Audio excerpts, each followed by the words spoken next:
Imagine waking up, reaching for your phone before even sitting up, and mindlessly scrolling through social media.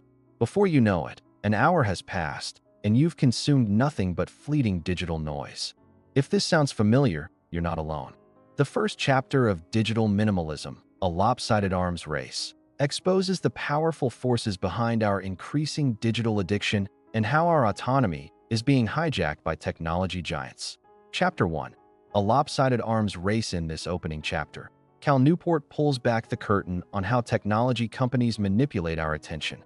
He presents a compelling case for why our relationship with digital tools has spiraled out of control, not because we lack willpower, but because these platforms are engineered to be addictive. The accidental trap of digital addiction. Newport starts by recalling the early days of platforms like Facebook and the iPhone. Initially, these tools were seen as novelties, Facebook as a way to stay in touch with friends, and the iPhone as a better version of the iPod. However, these harmless innovations quickly transformed into compulsive behaviors that now dominate modern life. He argues that most of us never consciously chose to be glued to our screens. Instead, we stumbled into this addiction due to the rapid advancements in technology. Unlike other lifestyle changes, where we make conscious decisions, our dependence on social media and smartphones developed subtly over time, leaving us wondering how we lost control. Tech companies and the attention economy. One of the strongest arguments Newport makes in this chapter is that technology addiction isn't a personal failing, it's a business model. Social media companies like Facebook, Instagram, and Twitter thrive by keeping users engaged for as long as possible. Their revenue is based on advertising, and the more time we spend scrolling, the more ads they can show us. Newport introduces the idea of the attention economy, where companies are locked in an arms race to capture as much of our focus as possible. To do this, they hire behavioral scientists who apply principles from gambling and psychology to make their platforms irresistible. Features like infinite scrolling, push notifications, and algorithm-driven feeds are designed to keep us hooked, much like a slot machine. The Science of Digital Addiction. Newport highlights research on behavioral addiction, explaining how unpredictable rewards create compulsive habits. The psychological principle of intermittent reinforcement, where users receive unpredictable social validation in the form of likes, comments, and notifications, mirrors the mechanics of a casino. Every time we refresh our feed, we're gambling for a dopamine hit, making it incredibly difficult to stop. The chapter also delves into the social approval loop, another tool used to trap users. People crave validation, and tech companies exploit this by making social feedback, likes, shares, and comments, highly visible. This drives a cycle where users feel compelled to keep posting, checking, and engaging with content, all while platforms profit from their attention. The illusion of connection. Despite the promise of making us more connected, social media often leaves users feeling isolated and dissatisfied. Newport references studies showing that people who spend more time on these platforms report higher levels of anxiety, depression, and loneliness. The curated nature of social media creates unrealistic comparisons, leading to feelings of inadequacy and discontent. Moreover, Newport critiques the illusion that social media interactions are the same as real-life connections. While it's easier than ever to like a friend's post, this passive engagement replaces genuine, meaningful conversations.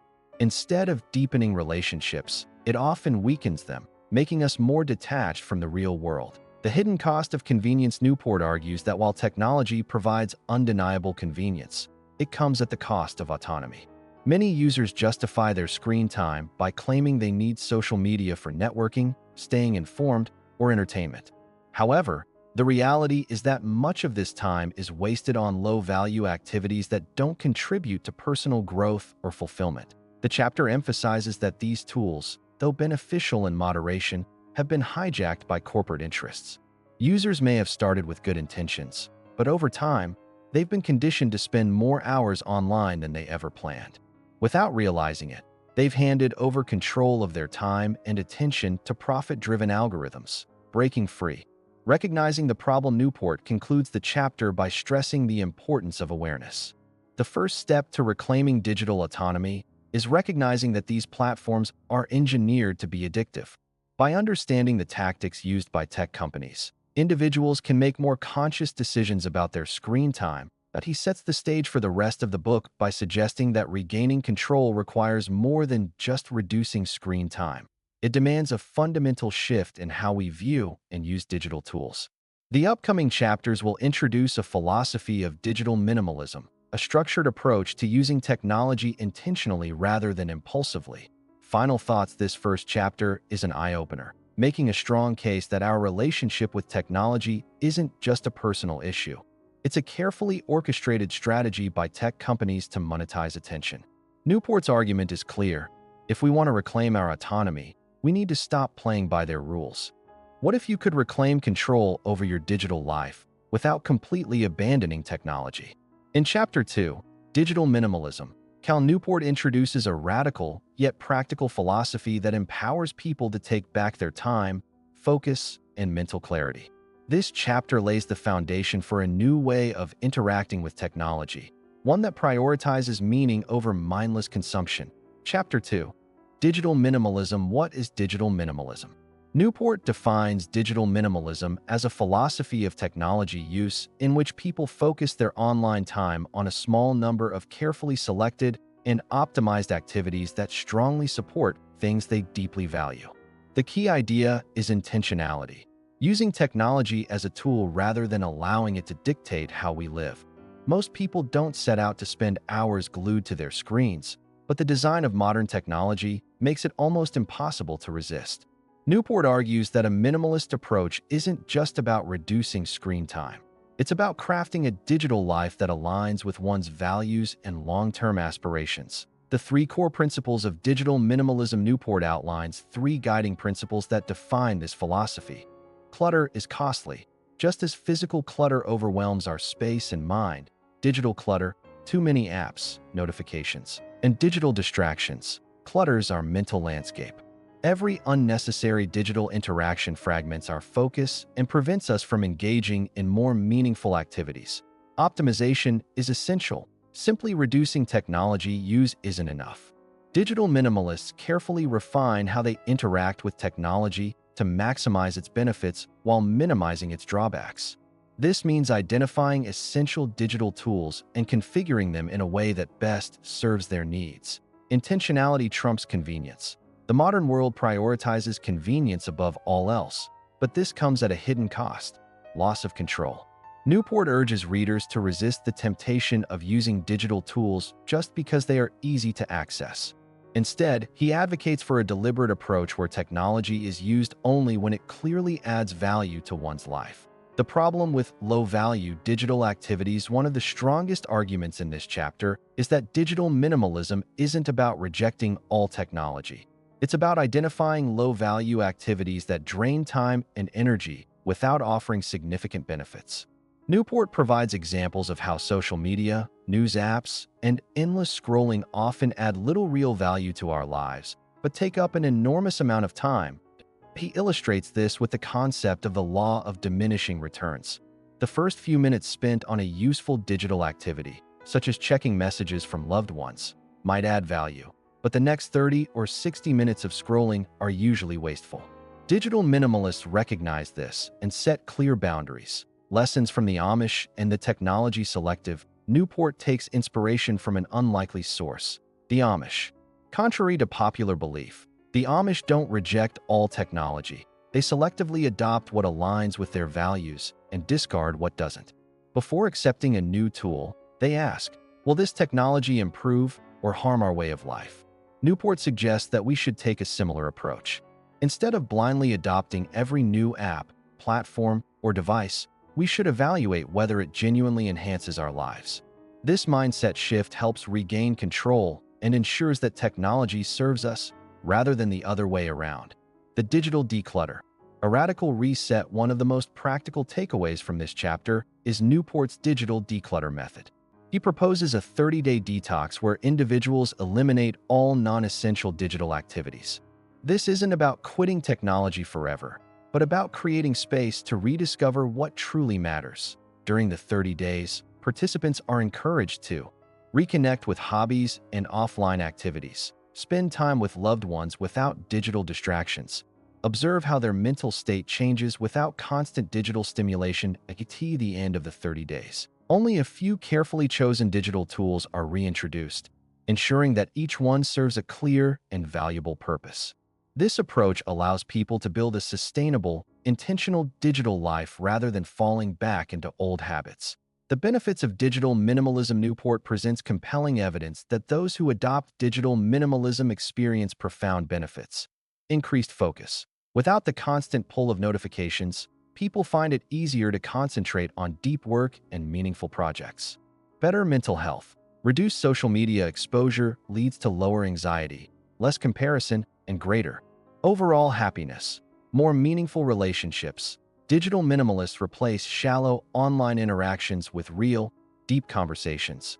Greater sense of autonomy. By intentionally choosing how to use technology, people feel in control of their time and attention.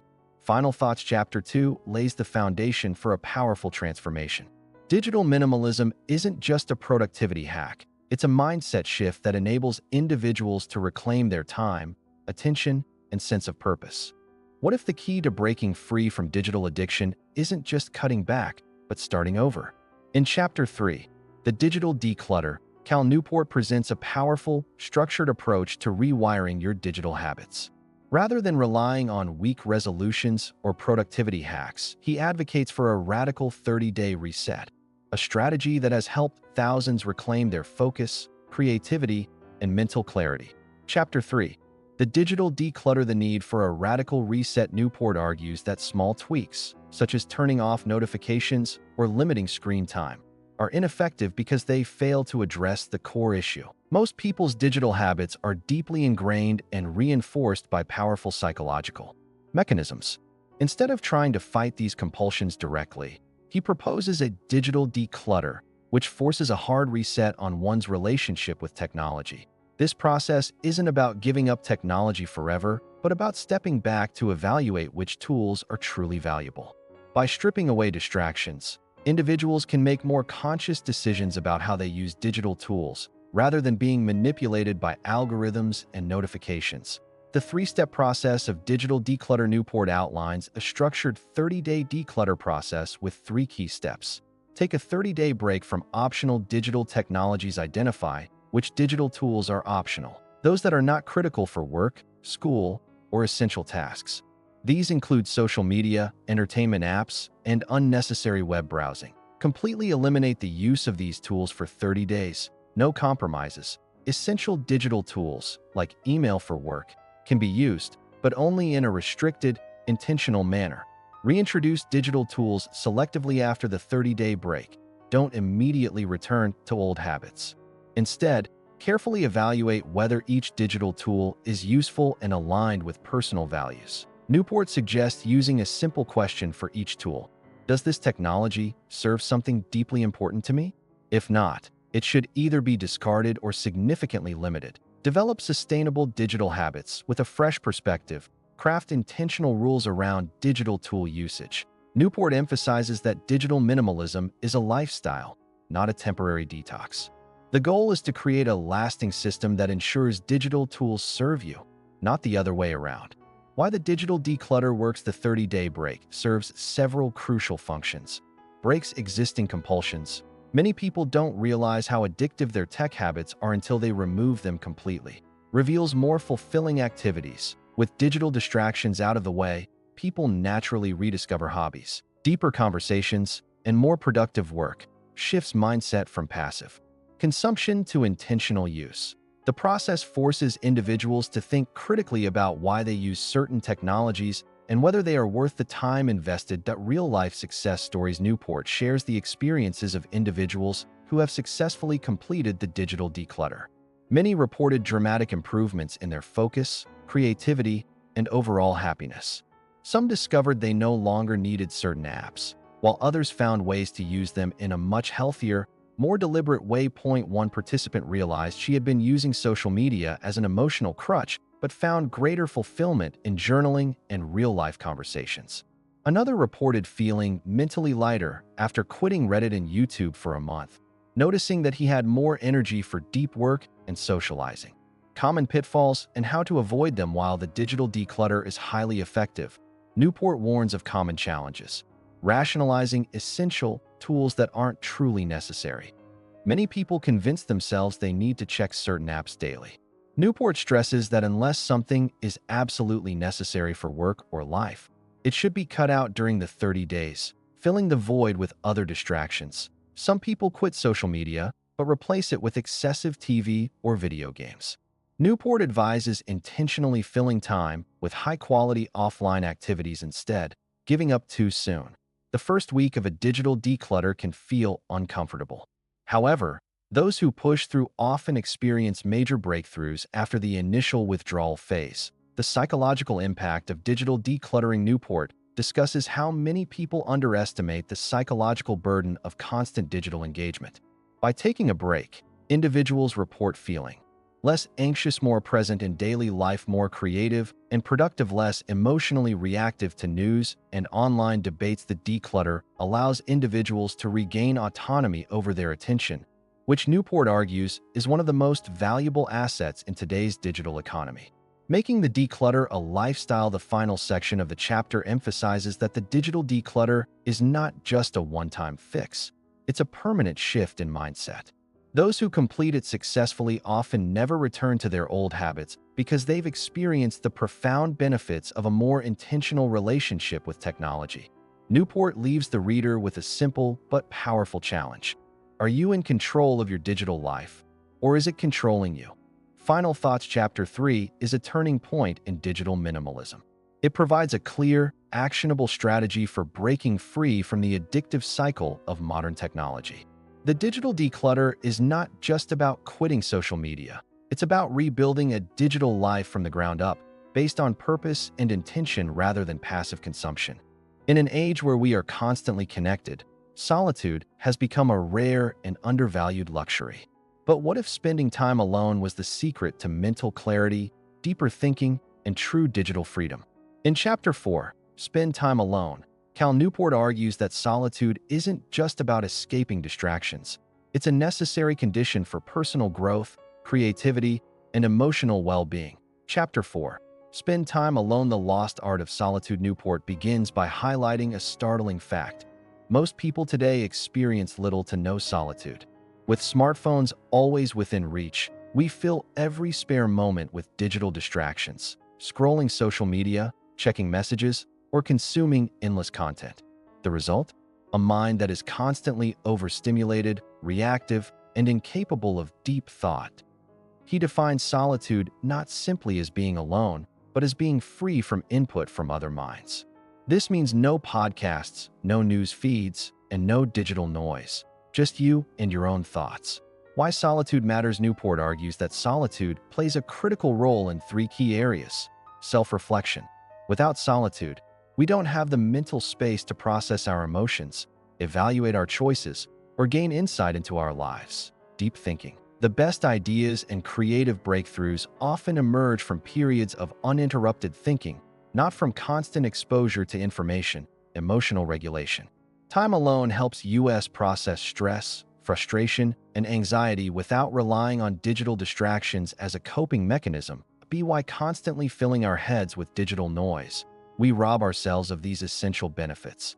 This solitude deprivation epidemic. Newport introduces the concept of solitude deprivation, a state where we experience near-zero time alone with our own thoughts. He cites research showing that the average person checks their phone hundreds of times per day. Many people report feeling anxious or uncomfortable without their devices. Social media and constant digital communication have led to increased stress, depression, and burnout. He argues that our current digital habits have created a world where people avoid being alone at all costs. Even though solitude is vital for mental well-being, the power of solitude in history. Throughout history, many of the greatest minds, philosophers, writers, scientists, have relied on solitude to cultivate their thoughts and ideas. Newport references figures like Abraham Lincoln, who took long, solitary walks to reflect on important decisions. Marie Curie, who dedicated intense periods of solitude to her scientific discoveries. Henry David Thoreau, who famously retreated to Walden Pond to live a life of deep contemplation. These individuals understood that great ideas don't emerge from distraction, they require mental space. How to reclaim solitude in a digital world. Newport provides actionable strategies for reintroducing solitude into daily life. Take long walks without your phone. Walking without digital distractions allows your mind to wander freely and process thoughts more deeply. Embrace analog activities. Reading a book, writing in a journal, or simply sitting in silence helps cultivate deeper thinking. Practice phone-free reflection time. Set aside moments in the day where you disconnect entirely and engage in self-reflection. Limit passive content consumption. Reduce mindless scrolling and background noise, e.g., podcasts, YouTube, that fill every empty moment with input. The psychological benefits of solitude. Newport presents evidence that incorporating solitude into daily life leads to reduced anxiety and stress. Without constant digital noise, the brain can relax and reset. Increased creativity. Freeing the mind from distractions allows for deeper, more original thinking. Stronger self-awareness. Reflection leads to better decision-making and a clearer sense of purpose. Overcoming the fear of being alone. One of the biggest obstacles to solitude is discomfort. Many people fear being alone with their thoughts, which is why they compulsively reach for their phones in every spare moment. Newport argues that this avoidance is unhealthy. Solitude is not something to fear, but something to cultivate. By gradually embracing more time alone, individuals can retrain their brains to find peace and clarity in solitude rather than anxiety. Final Thoughts. Chapter 4 is a powerful reminder that constant connectivity is not a necessity, it's a choice. Newport makes a compelling case that solitude is essential for mental clarity, creativity, and emotional well-being.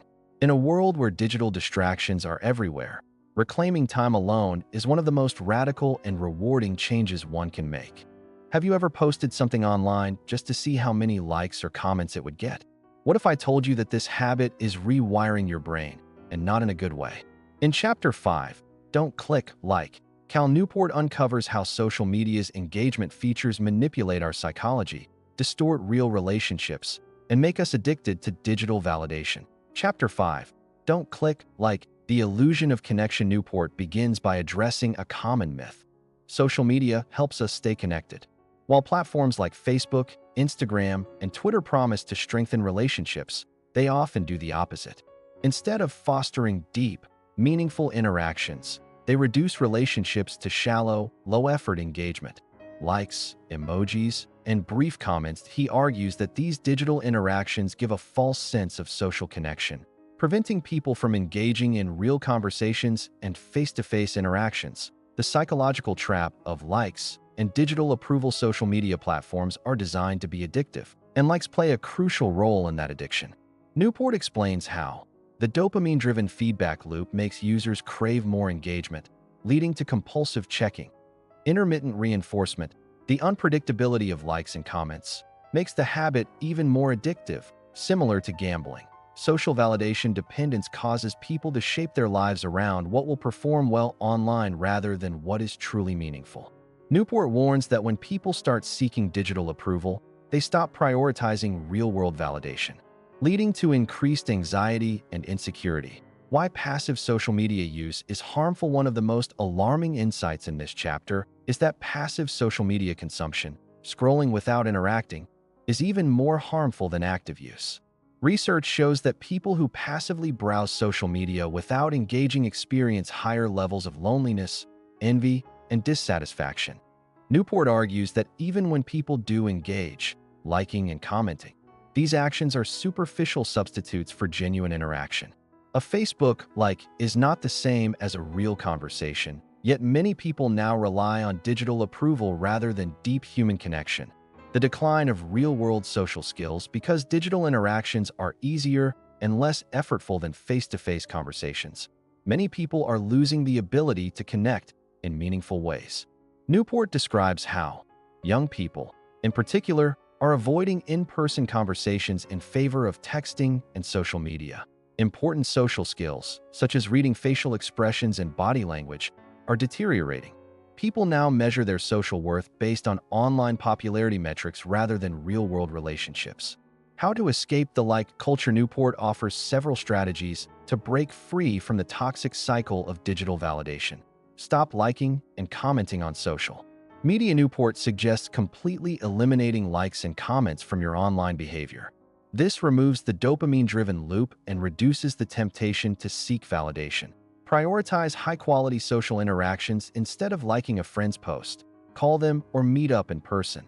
Invest in deep conversations rather than shallow online engagement. Replace digital approval with real-world connection. Strengthen relationships through shared activities, face-to-face interactions, and meaningful conversations. Focus on building friendships based on real experiences, not social media.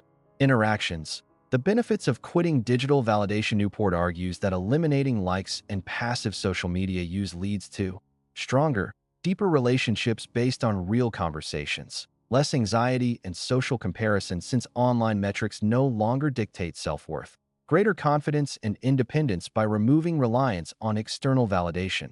The bigger picture. Regaining control over your social life. Newport concludes the chapter by emphasizing that digital minimalism isn't just about using less technology. It's about reclaiming real human connection. By quitting the habit of seeking digital validation, people can cultivate more meaningful relationships and a more authentic social life. Final thoughts. Chapter 5 is a wake-up call. Social media isn't strengthening relationships. It's weakening them by replacing deep interactions with shallow digital engagement. Newport makes a compelling case for cutting out likes and passive social media use to rebuild real-world connection and emotional well-being. If you had an extra 5 hours every day, free from mindless scrolling and digital distractions, how would you spend it? In Chapter 6, Reclaim Leisure, Cal Newport makes a bold argument. True digital minimalism isn't just about removing distractions. It's about filling your life with meaningful, high-quality activities that bring genuine fulfillment. Chapter 6. Reclaim Leisure. The problem with passive digital entertainment. Newport begins by addressing a growing crisis. We've forgotten how to enjoy our free time. With the rise of social media, Netflix, and endless online content, most people now spend their leisure hours in passive digital consumption instead of engaging in active, meaningful pursuits. That he explains how most digital entertainment is designed to be easy and addictive, requiring little effort but consuming a lot of time. Many people feel exhausted yet unfulfilled after hours of scrolling or binge-watching. Passive leisure prevents deep thinking, creativity, and personal growth, leaving people feeling empty rather than rejuvenated. The importance of high-quality leisure. Newport argues that the best way to resist digital distractions is not just to remove them, but to replace them with richer, more engaging activities. He defines high-quality leisure as activities that require skill, creativity, or active participation. Things that challenge the mind and body rather than just passively filling time. Examples of high-quality leisure include physical activities, sports, hiking, yoga, weightlifting, creative hobbies, writing, painting, playing an instrument, woodworking, social engagement, spending time with family, participating in group activities, deep learning, reading challenging books, learning a new skill. Newport emphasizes that these activities provide real fulfillment, unlike digital entertainment, which offers only temporary stimulation. Why we've lost meaningful leisure. Newport traces the decline of meaningful leisure to the rise of mass entertainment and digital distractions. In the past, people spent their free time engaging in hands-on skills, community activities, and intellectually stimulating hobbies. Today, most leisure time is spent consuming rather than creating, leading to reduced mental and physical engagement, weaker social connections, a sense of emptiness despite constant stimulation. He argues that reclaiming high-quality leisure is key to escaping digital addiction. How to reclaim leisure and find fulfillment. Newport outlines several strategies for replacing passive digital consumption with meaningful activities. Adopt a craftsman mindset toward leisure instead of seeing leisure as just a way to relax. Approach it with the same dedication as a craft. Learn a new skill or develop a hobby that requires time and effort. Use the high-skill strategy. Choose activities that challenge you and offer long-term rewards. Example: learning to play an instrument instead of listening to music, or cooking from scratch instead of ordering takeout. Prioritize physical activity. Sports, exercise, and outdoor activities provide natural dopamine boosts, unlike the artificial stimulation of digital entertainment. Newport cites studies showing that people who engage in physical hobbies report higher satisfaction and lower stress. Join a community engaging in shared activities. Sports teams, clubs, book groups strengthens social bonds. Social interactions based on shared interests are more fulfilling than online connections.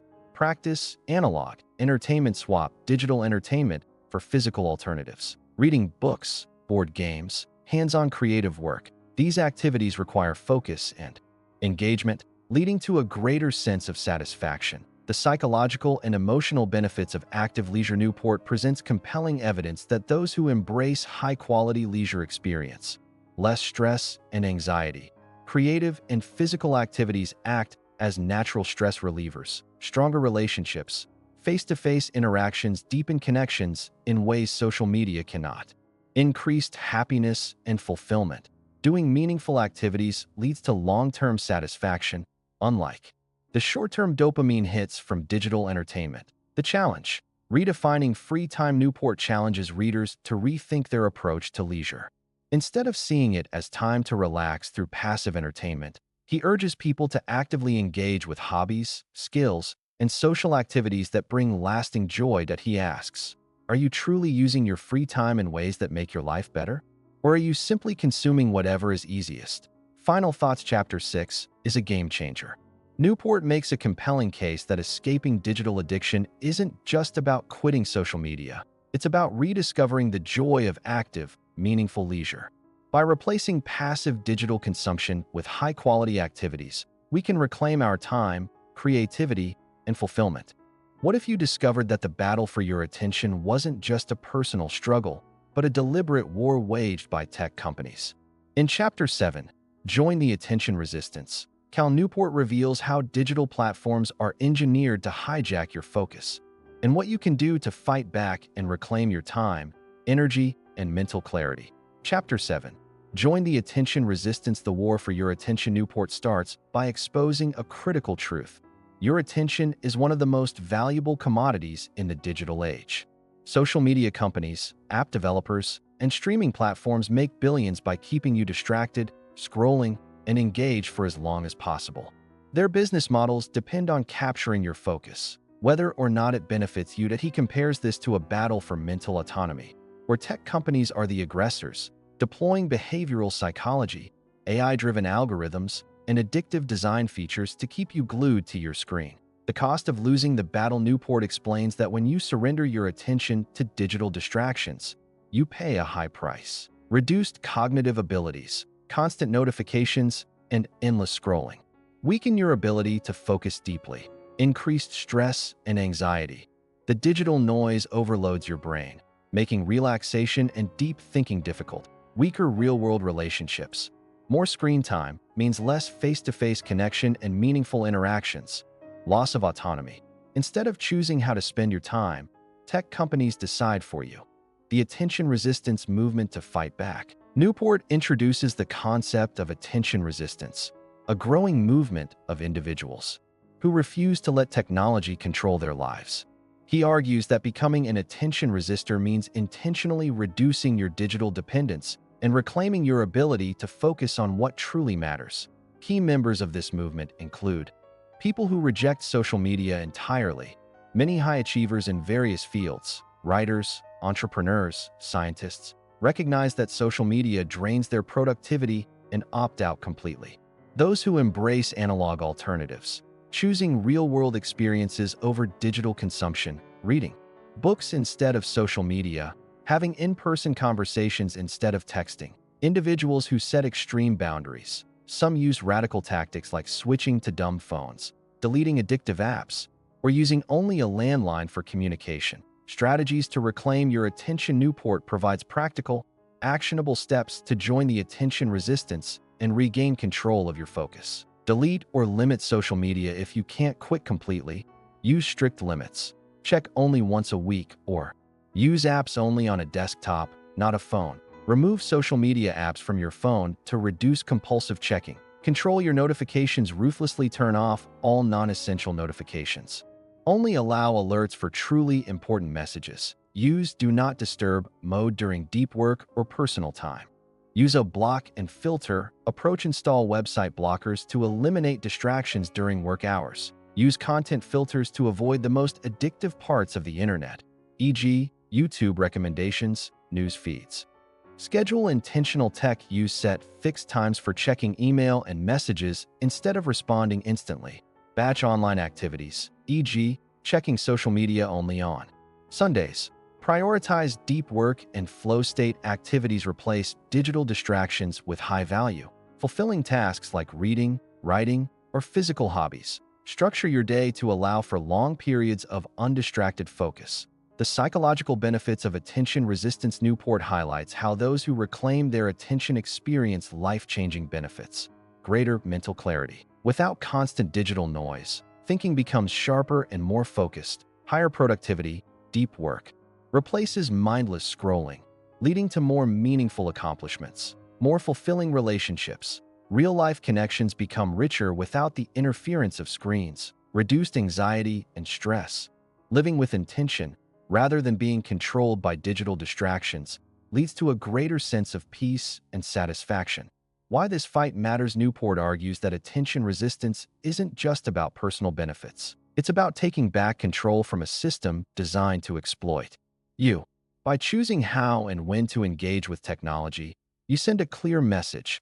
Your focus belongs to you, not to Silicon Valley. Final Thoughts. Chapter 7 is a rallying cry for anyone tired of being controlled by their devices. Newport makes it clear that winning back your attention isn't just possible. It's necessary if you want to live a focused, intentional, and fulfilling life. What if the key to a happier, more meaningful life was as simple as using less technology? In the conclusion of Digital Minimalism, Cal Newport ties everything together, reinforcing that true fulfillment comes from living with intention, not from scrolling endlessly, chasing likes, or staying perpetually connected. He challenges readers to take control of their digital habits once and for all. Conclusion: embracing digital minimalism as a lifelong practice. The core message of Digital Minimalism. Newport reiterates the central idea of the book. Technology should serve you, not control you.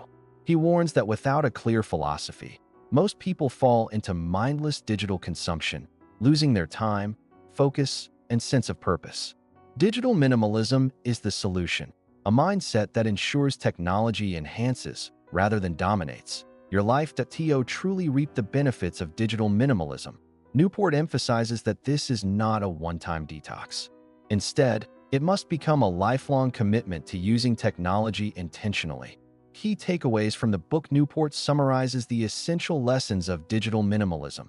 Declutter your digital life. Remove unnecessary digital distractions and only keep technologies that add deep value.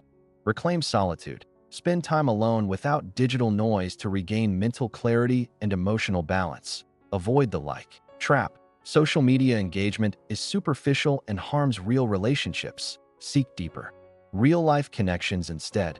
Engage in high-quality leisure. Replace mindless digital consumption with meaningful activities like reading, hobbies, and physical exercise. Resist the attention economy. Recognize that tech companies profit by hijacking your attention. Take deliberate steps to reclaim it. By applying these principles, digital minimalists gain back their autonomy, leading to a life filled with focus, fulfillment, and genuine human connection.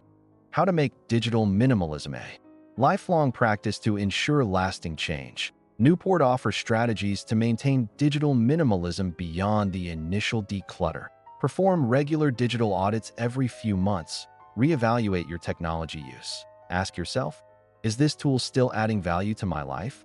If not, remove or limit it. Create strong boundaries around tech use. Establish screen-free zones, e.g., no phones at the dinner table or in the bedroom. Set strict time limits for digital activities, e.g., no social media after 7 p.m. Prioritize real-world experiences. Make deep conversations, outdoor activities, and hands-on hobbies the default way to spend free time. Use technology only when it enhances these experiences, not as a replacement. Lead by example. Encourage family, friends, and colleagues to embrace a more intentional approach to technology. Show others that life without digital overload is not only possible, but more fulfilling. Final challenge. Take action now. Newport closes with a challenge to the reader. What will you do next? Will you reduce your social media use? Will you replace passive screen time with active hobbies? Will you commit to a 30-day digital declutter? The choice is yours. But as Newport makes clear, the rewards of digital minimalism, freedom, clarity, and deep focus, are worth it. Final thoughts: the conclusion of digital minimalism serves as both a summary and a call to action. Newport's message is simple but powerful. Your time and attention are your most valuable assets. Protect them fiercely. By embracing digital minimalism, you don't just eliminate distractions, you reclaim your life. This isn't just about using less technology.